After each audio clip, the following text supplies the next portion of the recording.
Most panel doors are in an even number, either 4, 6, or 8. This one has 8. So obviously we made the center line right in 4. And I put a little black line here so it would look like 2 carriage doors. Hardware from Menards, 2 handles, and then you see the fancy hinges, so 4 of those.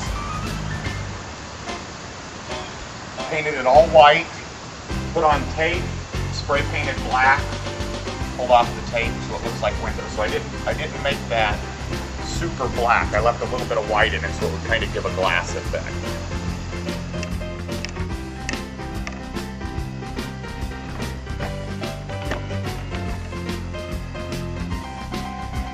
And you can see by not doing it completely black, just getting a good thin coat of the black on there, it looks like window glass. But it's still a garage door that works on a garage door opener.